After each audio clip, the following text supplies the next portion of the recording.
Hello po, good morning. Yan nga, magluluto tayo ngayon ng sitaw na may isda, tapos malunggay na galing sa kapitbahay. Yan, may gata nga tayo na tinira. Yan nga po, yan yung unang gata. Linagyan ko na po yan ng sibuyas, bawang, luya. Yan, linagay ko na yung sitaw para kumulo na siya at maluto. Yan, halo-haloin natin. Lilagay ko na rin dyan yung malunggay. Halo-halo.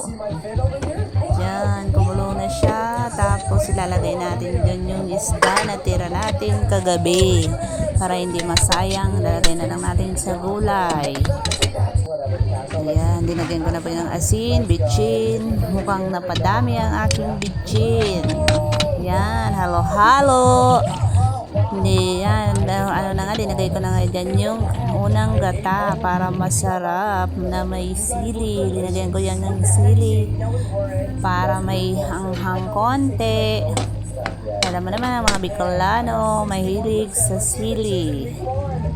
Yan, kumulo na po. Anoin lang natin yung gata, papalutuin natin. Tapos tama-tama, mananangali na tayo. Sarap, bye-bye, happy lunch time.